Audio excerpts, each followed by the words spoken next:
Lieutenant Sarah Chun stood at attention in the briefing room of the Galactic Defense Coalition flagship Harmony. Around her, representatives from 12 different species towered, chittered, and hummed in their native forms. The Krillian war chief, Thexvor's mandibles clicked dismissively as his compound eyes focused on the human female. "This is your contribution." Thexvor's translator rendered his clicking speech into standard galactic. "The humans send us their softest specimen." Sarah maintained her composure, though her jaw tightened slightly. At 5 feet 4 inches, she appeared diminutive next to the 8-foot Krillians, the crystalline Vorthak, and the metal-plated Zephyrians. Her standard-issue tactical gear looked almost quaint compared to the exotic armor and weapons of her allies. Commander Zeftal, a Vorthak whose crystalline form refracted the briefing room's light into dancing rainbows, chimed in harmonious tones. "The human appears fragile. Are you certain she possesses combat capabilities?" General Morrison, the human representative, stepped forward. His weathered face showed no emotion as he addressed the assembly.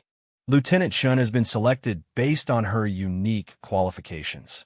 I assure you, appearances can be deceiving." The Arcturian delegate, Ambassador Quill Seth, whose tentacles writhed with apparent amusement, spoke through bioluminescent patterns. "The humans have always been peculiar in their choices. Perhaps they believe compassion wins wars." Sarah had heard variations of this conversation throughout her military career.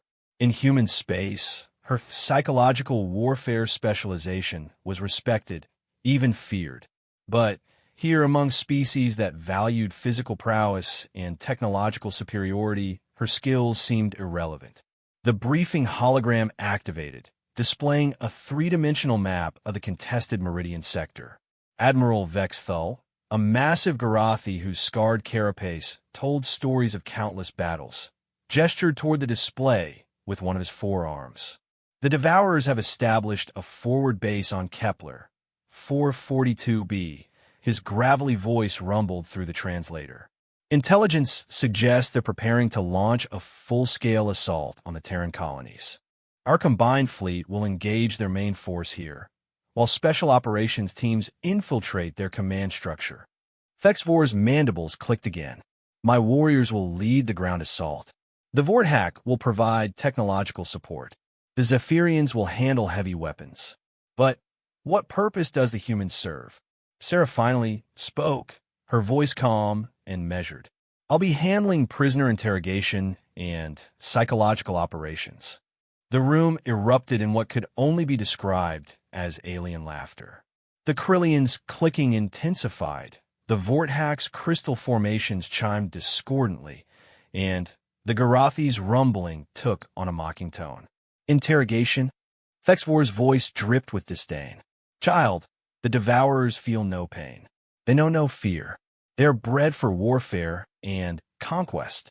Your soft human methods will accomplish nothing." Ambassador Quill Seth's tentacles writhed more vigorously. Perhaps she could offer them tea and conversation? The human's obsession with talking through problems is most amusing. Sarah's hands remained clasped behind her back, but those who knew her well would have noticed the slight flexing of her fingers. General Morrison recognized the sign and smiled grimly. "Lieutenant," Morrison said, "perhaps you could explain your approach to our allies?" Sarah stepped forward, her movement fluid and confident despite her small stature. "The Devourers aren't machines, despite what intelligence reports suggest. They're biological entities with complex neural networks. Every biological entity has psychological vulnerabilities. Impossible, Admiral Vextul interjected. We've captured Devourers before. They resist all conventional interrogation methods. Physical torture, neural probes, sensory deprivation, nothing breaks them." "That's because you've been approaching the problem incorrectly," Sarah replied, her voice gaining strength. "You've been trying to break them through external pressure. But every species has internal fears, ancestral memories, or psychological triggers that run deeper than conscious thought." The Arcturians' bioluminescent patterns shifted to what Sarah recognized as skepticism. "And You believe you can discover these triggers. I don't believe it. I know it. Sarah's confidence was absolute. 6 months ago, I successfully interrogated a hegemony spy who had withstood 3 years of conventional interrogation. 2 weeks ago, I broke a syndicate assassin in 47 minutes. The methods work because they target the subconscious rather than the conscious mind. Thexvor's compound eyes glittered with something between amusement and contempt. The Devourers are not mere criminals or spies, human. They are apex predators, genetically engineered for warfare. They have been bred to feel no fear, no doubt, no weakness. Have they? Sarah asked quietly. Or have they simply been bred to suppress those feelings? There's a difference. The room fell silent for a moment. Admiral Vexthal leaned forward, his massive form casting shadows across the briefing table. You speak with great confidence for someone so untested in real warfare. Untested? General Morrison couldn't help but smile. Perhaps our allies should know about Lieutenant Chin's service record. That won't be necessary, sir, Sarah said quickly, but Morrison was already accessing his datapad. 3 tours in the Outer Rim conflicts, he began reading. Specialist in hostile extraction and intelligence gathering. Credited with 17 successful deep cover operations. Primary interrogator for Operation Silent Thunder, where she extracted crucial intelligence that prevented the destruction of the Epsilon Station colony. The alien delegates listened with varying degrees of interest, but their body language still suggested skepticism. Morrison continued. Most notably, she's the only human operative to have successfully infiltrated and extracted intelligence from a Draconian slave camp. The Draconians considered her capture and interrogation impossible. Impressive for a human, admitted Commander Zeftal, but the Devourers are a different challenge entirely. Sarah decided it was time to establish her credentials more directly. Commander, may I ask about your species' greatest fear? The Vorthack's crystalline form seemed to dim slightly. That is not relevant to this discussion. Crystalline fracture, Sarah said simply. Your people's greatest terror isn't death. It's the shattering of consciousness that comes when your crystal matrix is damaged. The thought of existing as fragments, unable to achieve harmonic unity, is your species' equivalent of hell. The briefing room went dead silent. Commander Zeftal's form had dimmed considerably, and harmonic tones of distress were barely audible from his crystal structure. Sarah turned to Thexvor, and your people fear the silence. The Krillians are a hive-minded species, even though you maintain individual identity. The thought of being cut off from the collective consciousness, of being truly alone, is what your people fear most. Thexvor's mandibles stopped clicking entirely. His compound eyes fixed on Sarah with newfound attention. Admiral Vexthal, Sarah continued, facing the massive Garathi, your people prize honor above all else. But your deepest fear isn't dishonor, it's insignificance. The thought that your battles, your scars, your entire existence might be forgotten and meaningless. The Admiral's 4 arms hung motionless at his sides. The scars on his carapace seemed to stand out more prominently in the briefing room's lighting. Finally, Sarah turned to Ambassador Quilseth. And your people, the Arcturians, fear stagnation. You're explorers and innovators by nature. The idea of being trapped in a single form, unable to adapt or change, is your species' nightmare. The ambassador's tentacles had gone completely still, their bioluminescent patterns dark. General Morrison broke the silence. Lieutenant Chin didn't read those fears from intelligence files or psychological profiles. She identified them through observation during this briefing. She read your body language, vocal patterns, and behavioral cues to determine your species' deepest psychological vulnerabilities. Sarah's voice was gentle but firm. I don't share this to cause distress or to demonstrate superiority. I share it because every species, every individual, has fears and vulnerabilities that run deeper than conscious thought. The Devourers are no exception. They may have been bred to suppress fear and emotion, but those suppressed feelings often become the strongest psychological leverage points. Admiral Vexthal was the first to recover. Your abilities are more sophisticated than we assumed. The question, Sarah continued, is whether you're willing to give me the chance to prove that even the Devourers have vulnerabilities that can be exploited. Vexvor's mandibles began clicking again, but the rhythm was different, thoughtful rather than dismissive. What would you require for this interrogation? A captured devourer, obviously, a controlled environment, and, most importantly, time to study their behavioral patterns and psychological responses. Commander Zeftal's crystal form was slowly brightening again. The mission parameters do not include capture objectives. Our orders are to eliminate the threat. Then, perhaps, Sarah said carefully, the mission parameters should be adjusted. Dead enemies tell no tales, but a broken enemy can reveal everything. Ambassador Quillseth's tentacles began to move again, though more slowly than before. You would risk the mission's success on an untested theory. I would risk an assumption of success on a proven methodology, Sarah corrected. The difference is crucial. Admiral Vexthal rumbled thoughtfully. The human makes a compelling argument. If she could extract intelligence about Devourer plans, troop movements, or weaknesses, the war could be shortened by years. General Morrison finished. How many lives is that worth? The debate continued for another hour, with each species representative weighing the risks and benefits of Sarah's proposal. The Krillians were concerned about operational security. The Vorthak worried about technological compromises. The Zephyrians questioned resource allocation. The Garathi and Arcturians debated tactical implications. Throughout the discussion, Sarah remained calm and professional, answering questions and addressing concerns with the patience of someone accustomed to skepticism. She had faced similar resistance in human military circles before her methods had been proven effective. Finally, Admiral Vexthal called for a vote. All in favor of including capture objectives in the mission parameters? One by one, each representative indicated their agreement. Some more reluctantly than others, but all eventually concurred. The motion carries, Admiral Vexthal announced. Lieutenant Shun, you will have your opportunity. But, understand, if your methods fail, if the prisoners escape, if this compromise the mission in any way, the responsibility will be yours alone. Sarah nodded solemnly. Understood, Admiral. I accept full responsibility for the outcome. As the briefing concluded and the representatives filed out, Sarah noticed their changed behavior toward her. The casual dismissal had been replaced by wary respect and, in some cases, genuine curiosity. Vexvor approached her as she gathered her materials. Human, he clicked, I am curious about something. Yes, War Chief.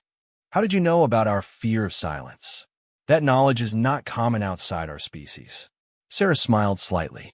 During the briefing, I noticed that your mandible clicking followed specific patterns. When you were confident or aggressive, the rhythm was steady and strong. When you were uncertain or uncomfortable, the clicking faltered. But when I mentioned isolation and being alone, you stopped clicking entirely. For a species that communicates through sound and vibration, silence itself becomes a fear response. Vexvor's compound eyes studied her for a long moment. Perhaps we have underestimated human observational capabilities. Most species do, Sarah replied. We're not the strongest, fastest, or most technologically advanced. But we're very good at reading others and understanding motivation. It served us well.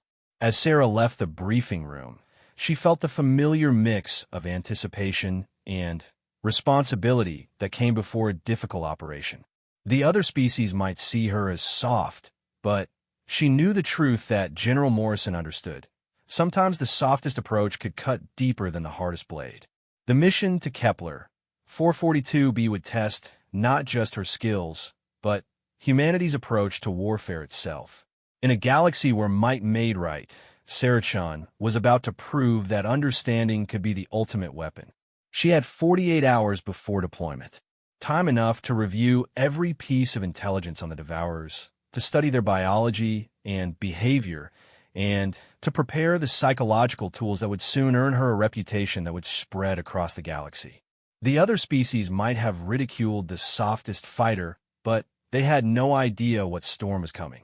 Sarah-chan was about to show the galaxy why humans had survived and thrived despite being physically weaker than most species they encountered. The war was about to change, and it would start with a single captured devourer and a small human woman who understood that the mind was the ultimate battlefield. The assault on Kepler 442b began at 0347 Galactic Standard Time. Sarah watched from the command shuttle as the combined fleet engaged the devourer forces in orbit above the planet's crimson surface. Explosions bloomed like deadly flowers against the star-filled void, each one representing ships and lives lost in the eternal struggle for dominance.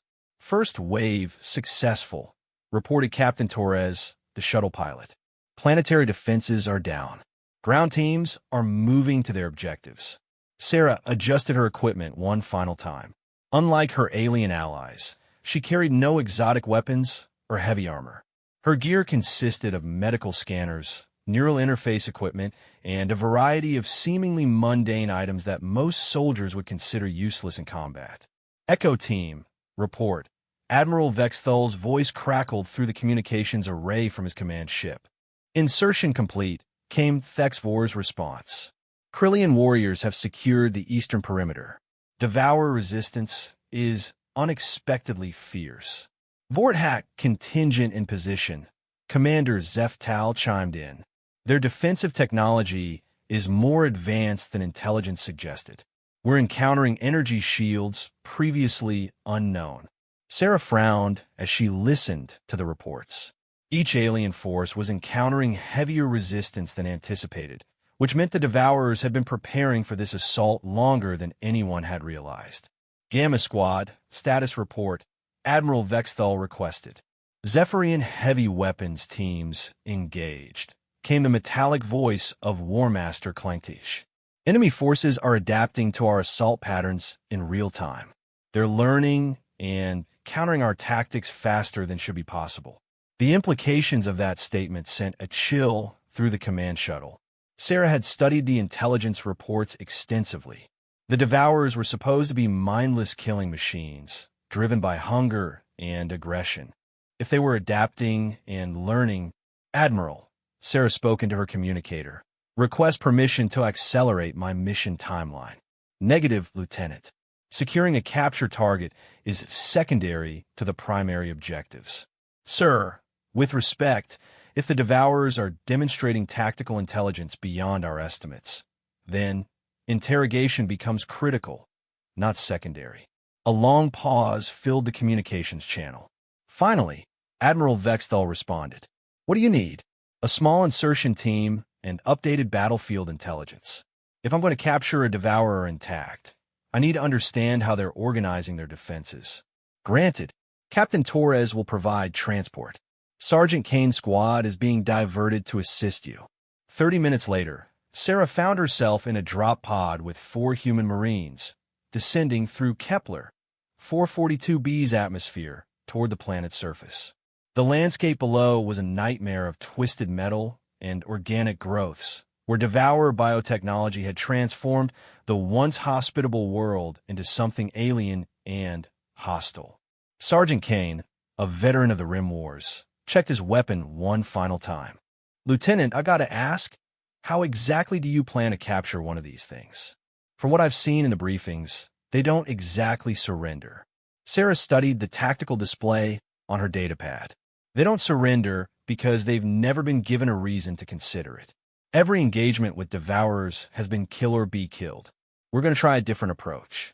Private Martinez, the squad's communications specialist, looked skeptical.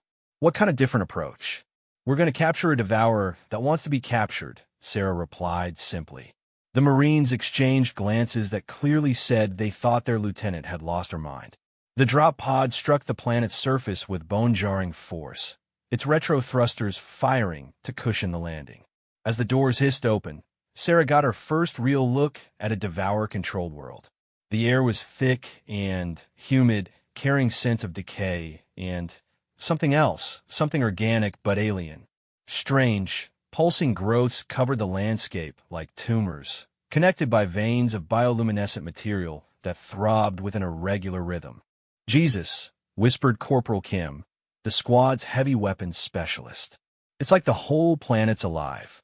Sarah activated her scanner and immediately detected multiple life signs. Not just devourers, but something else. Something the intelligence reports hadn't mentioned. "Sergeant, we need to move carefully. There are biological signatures here that don't match devourer physiology."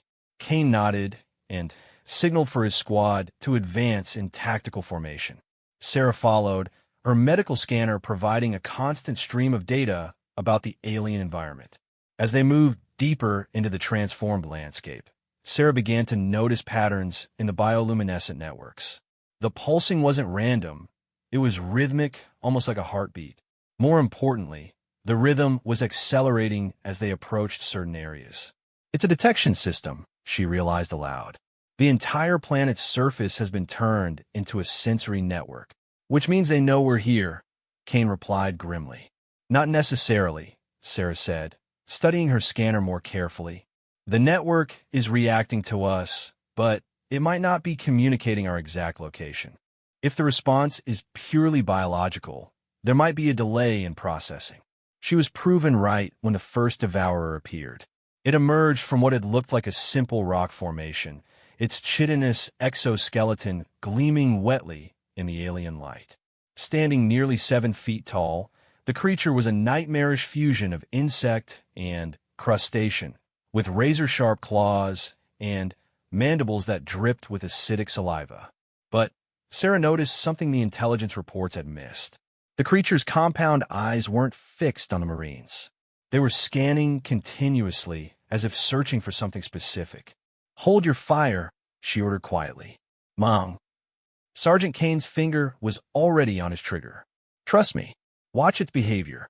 The devourer continued its scanning motion, its head swiveling in a pattern that seemed almost mechanical. After several seconds, it turned and moved away from their position, disappearing back into the organic landscape. "It didn't attack," Private Martinez whispered in amazement. "Because it wasn't hunting," Sarah replied. "It was patrolling, which means there's something here worth protecting." She adjusted her scanner to focus on the area where the devourer had disappeared and immediately detected a cluster of life signs unlike anything in the database. "Sergeant, we need to investigate that formation." But carefully, as they approached the structure, Sarah's scanner revealed that it wasn't just a random growth. It was organized, purposeful, and the life signs inside were small, weak, and numerous. "It's a nursery," she breathed. "A what?" Kane asked. "The devourers aren't just warriors. They're a complete society. This is where they raise their young." The implications hit everyone simultaneously. If the devourers were protecting nurseries, they weren't mindless killing machines. They were parents. Lieutenant Corporal Kim said slowly, "If we can threaten their young, we can make them surrender," Sarah finished. "But we're not going to threaten them. We're going to protect them." The Marines stared at her as if she'd announced plans to juggle antimatter. "Ma'am, with all due respect, those are enemy combatants," Sergeant Kane said carefully. "No, Sergeant, those are children. And here's what we're going to do." Sarah's plan was unlike anything in standard military doctrine. Instead of threatening the nursery, they were going to defend it. When the next Devourer patrol arrived, they would position themselves as protectors rather than invaders. It took 2 hours of careful positioning and preparation. Sarah had her team set up defensive positions around the nursery structure, but facing outward rather than inward. When the next patrol of 3 Devourers appeared, they found armed humans standing guard over Devourer young. The lead Devourer stopped abruptly, its compound eyes focusing on the strange tableau. Its mandibles clicked in what Sarah recognized as confusion rather than aggression. Sarah stepped forward slowly, her hands visible and empty. She activated her universal translator and spoke clearly. "We are not here to harm your young. We are here to talk." The Devourer's clicking intensified, but it didn't attack. The 2 others flanked it, also confused by the unprecedented situation. Your people and ours are fighting, Sarah continued. Many are dying. We want to find another way. One of the flanking devourers moved aggressively, but the leader clicked sharply, and it stopped. Sarah realized she was witnessing something remarkable. The leader was thinking, evaluating, considering options. You protect our offspring, the leader finally said through its own translator, its voice a harsh rasp. Why? Because protecting the young is what good people do, Sarah replied simply, regardless of species. The conversation that followed lasted 3 hours. Sarah learned that the devourers called themselves the HFY, and that they had been driven from their homeworld by a cosmic disaster that had rendered it uninhabitable. Their aggressive expansion wasn't driven by conquest, it was driven by desperation. The young HFY in the nursery were the last generation. If they died, the species would become extinct within 50 years. Your coalition seeks to destroy us. The leader, who identified himself as Brood Guardian Kethmore, explained. We fight because we have no choice. Survival demands expansion. What if survival didn't require conquest? Sarah asked. What if there was another way? Kethmore's mandibles clicked in what Sarah was learning to recognize as skepticism. Impossible. Your species compete for resources. Territory. Dominance. Some do, Sarah agreed. But others cooperate. Share resources. Find mutual benefit in coexistence. You speak of concepts that do not exist in our experience. Sarah activated her datapad and began showing Kethmore images from human space. Multi-species colonies, cooperative research stations, trade agreements that benefited all parties. This is our way, she explained. We found that cooperation often produces better results than conquest. Kethmore studied the images carefully. These other species willingly share their territory in exchange for shared benefits, yes. Technology, knowledge, resources, protection. Everyone gains more than they lose. And if the HFY were to consider such cooperation, what would your coalition demand? Sarah had been waiting for this question. That would depend on what the HFY could offer. What are your people's strengths? Over the next hour, Sarah learned that the HFY were master biotechnicians. Their ability to adapt and modify living systems was unparalleled in the galaxy. The organic networks she'd observed were just the beginning of their capabilities. Your medical technology could save millions of lives, she told Kethmore. Your biotechnology could restore damaged ecosystems. Your adaptive capabilities could help other species survive environmental changes. And in exchange, habitable worlds, resources for your nurseries, protection for your people, a future that doesn't depend on endless warfare. Kethmore was silent for a long time, his compound eyes reflecting the alien landscape around them. Finally, he spoke. I am one brood guardian. I cannot speak for all HFY, but I am willing to speak with your leaders about these possibilities. Sarah felt a surge of triumph. You're willing to come with us? To negotiate, if you guarantee the safety of this nursery during the negotiations. Guaranteed, Sarah replied without hesitation. As they prepared to leave, Kethmore asked one final question.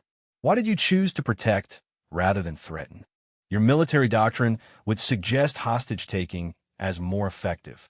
Sarah looked at the nursery structure, where dozens of young HFY were developing in biomechanical pods. Because we judged you correctly. Threatening your children would have made negotiation impossible. Protecting them made you willing to trust us. You understand psychology well for such a soft species. Sarah smiled. Soft doesn't mean weak, brood guardian. Sometimes it means wise. The extraction went smoothly.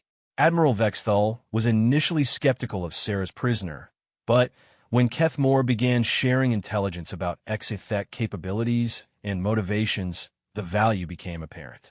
Within hours, the first tentative ceasefire was declared.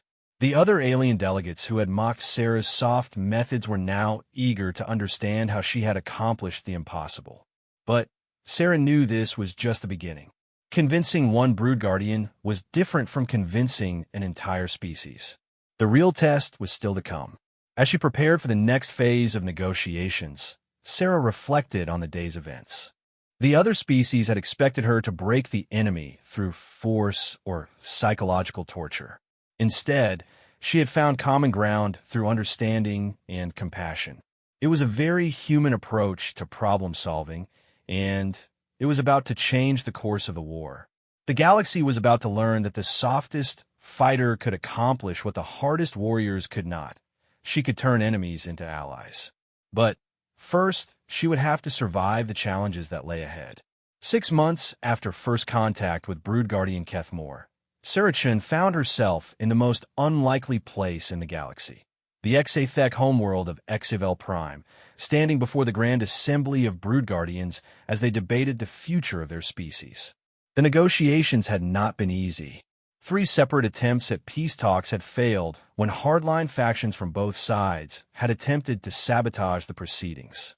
Sarah had survived 2 assassination attempts, including one from a Krillian extremist who believed humans were too weak to lead such important negotiations. But here she stood, no longer the ridiculed human from the briefing room. The assembled Brood Guardians knew her by a different name now, one that had spread throughout Exathek space like wildfire: Kethnala, the Whisper. The title had been earned through 6 months of patient, dangerous work. Sarah had spent weeks living among the Exathek, learning their customs, understanding their fears, and slowly building trust with individual Brood Guardians. Each conversation had been a delicate balance of psychology and diplomacy, requiring her to understand not just what the Exathek needed, but what they were afraid to ask for. The Grand Assembly Chamber was a marvel of biotechnology. Living walls pulsed with bioluminescent patterns that reflected the emotional states of the assembled Brood Guardians.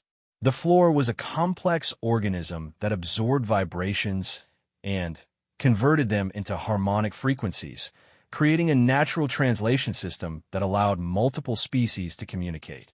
Sarah stood at the center of the chamber, surrounded by over 300 Exathek leaders.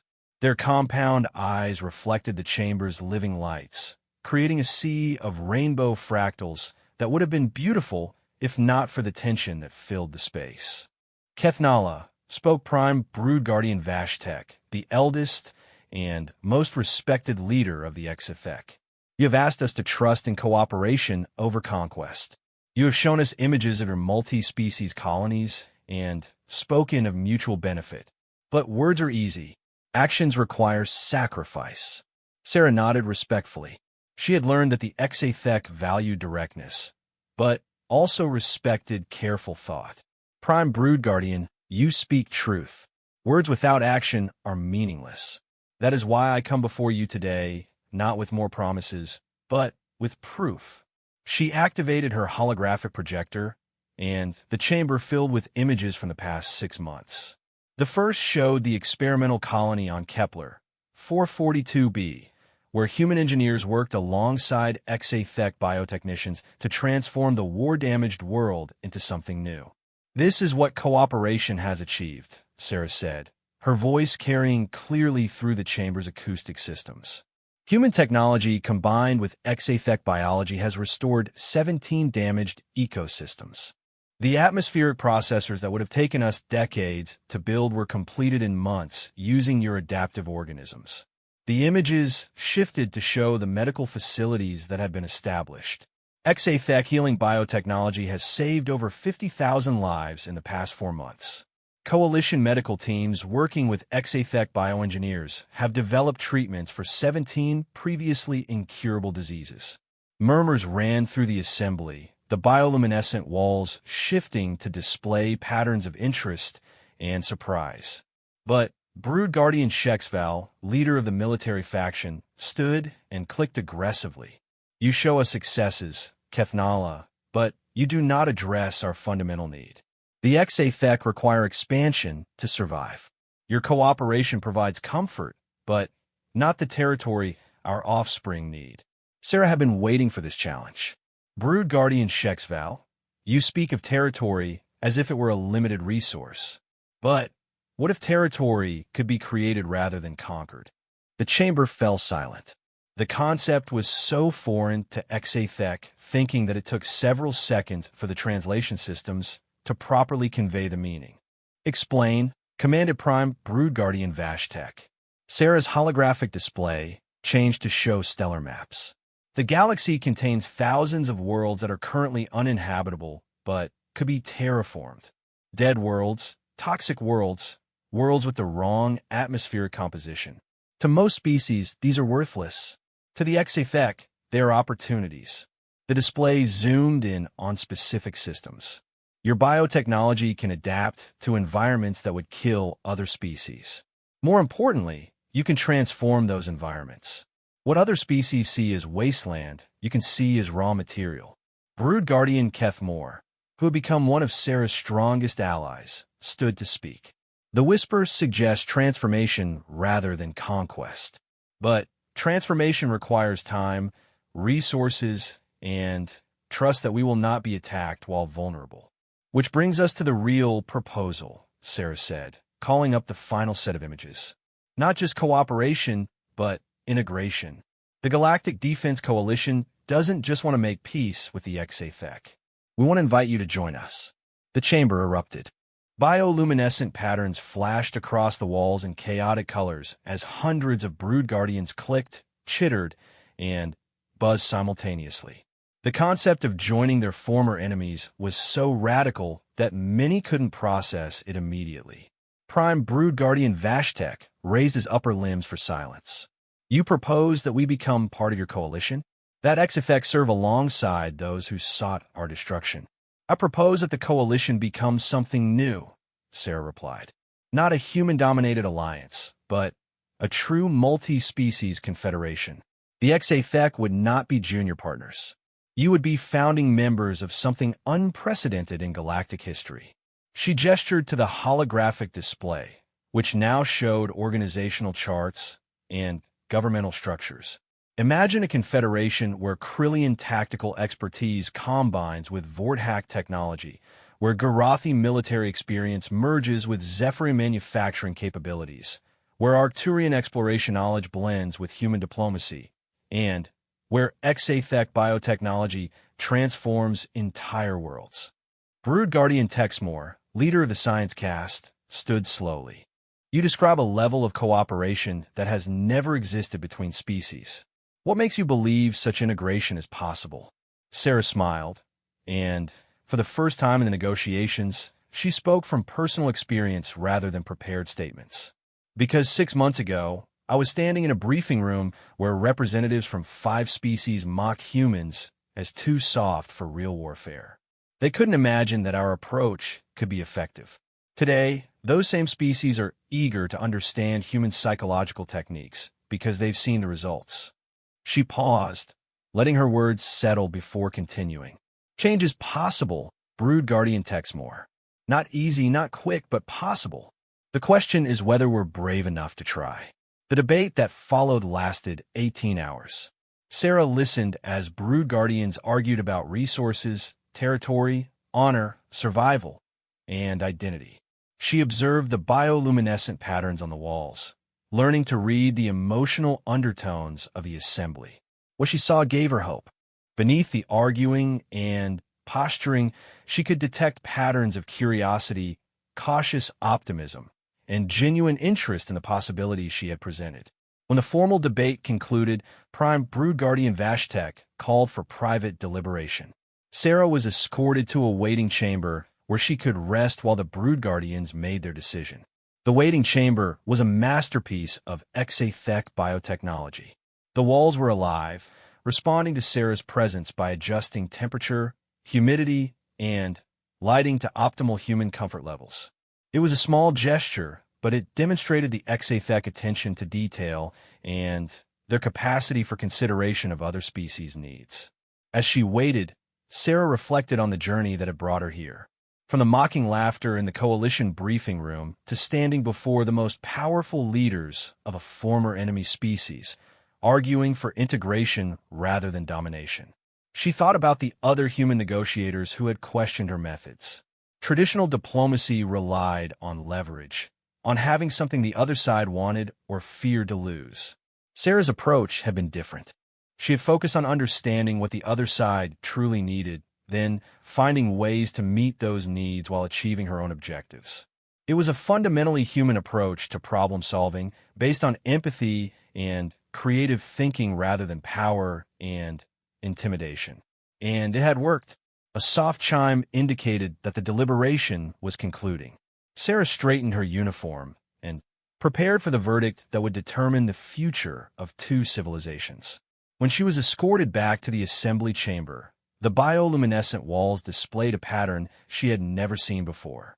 After 6 months among the HFY, she had learned to read most of their emotional displays, but this one was new. Prime Brood Guardian Vashtek stood at the center of the chamber, his compound eyes reflecting the strange new patterns on the walls. Kethnala, he began, his voice carrying clearly through the natural acoustics. The Grand Assembly has reached a decision. Sarah held her breath. For 7 centuries, the HFY have known only expansion through conquest. We have taken what we needed because we believe it was the only way to survive. You have shown us a different path. He paused, and Sarah noticed that the entire chamber had gone silent. Even the living walls had stilled their bioluminescent displays. The Grand Assembly accepts your proposal. The HFY will join the Galactic Defense Coalition, not as conquered subjects or junior partners, but as founding members of a new confederation. The chamber erupted in clicking and chittering, but this time the sounds were of celebration rather than argument. The wall patterns shifted to displays of joy, excitement, and hope. But Vashtek wasn't finished. However, this decision comes with conditions. The HFY require guarantees about territorial grants for our nursery worlds. We require formal representation in coalition leadership. And we require that the integration process be gradual, allowing both sides to adapt to this new relationship. Sarah nodded. All reasonable conditions, Prime Brood Guardian. The coalition leadership has already approved provisional agreements addressing each of those concerns. Then, it appears we have an accord, Vashtek said. But before we conclude these negotiations, the Grand Assembly has one final matter to address. Sarah felt a moment of concern. After coming so far, what could complicate the agreement now? The HFY do not traditionally grant honors to non-HFY, Vashtek continued. But the Grand Assembly has voted to make an exception. Kethnala, you are hereby granted the title of Honor Guardian, the first non-HFY to receive such recognition.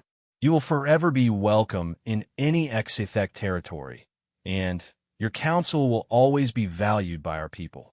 The emotional impact of the moment overwhelmed Sarah's carefully maintained diplomatic composure. Tears ran down her cheeks as she bowed deeply to the assembled Brood Guardians. The honor is mine, Prime Brood Guardian. I pledge that humanity will prove worthy of the trust you have placed in us. As the formal ceremonies concluded and the details of integration were discussed, Sarah realized that her role was far from over. The real work would begin now, as two very different civilizations learned to work together. But she also realized something else. The title, The Whisper, had taken on new meaning. She hadn't earned it through intimidation or force. She had earned it because she understood that sometimes the softest voice could carry the most powerful message. In a galaxy where strength was measured by the ability to destroy, Sarah Chun had proven that true strength lay in the ability to create, to heal, and to bring together what others thought could never be united. The war between the Coalition and the HFY was over. But the greater work of building a peaceful, cooperative galaxy was just beginning. And at the center of that work would be a small human woman whose soft methods had accomplished what all the weapons and warriors in the galaxy could not. As Sarah prepared to return to Coalition space to begin the integration process, she carried with her not just a peace treaty, but proof that humanity's greatest strength wasn't in their technology or their weapons. It was in their ability to see the person behind the enemy, to find common ground where others saw only differences, and to choose understanding over destruction. The galaxy would never be the same. And It all began with someone willing to whisper instead of shout, to listen instead of demand, and to protect the young of a former enemy because it was the right thing to do. The softest fighter had won the hardest war of all, the war between understanding and hatred, between cooperation and conquest, between the future and the past. Her battlefield moniker had spread far beyond the Exithek. Throughout the galaxy, species that had never heard of humanity now knew of the Whisper, the small human who had ended a war not with weapons, but with words, understanding, and an unshakable belief that every species, no matter how different, shared common dreams of survival, prosperity, and peace for their children.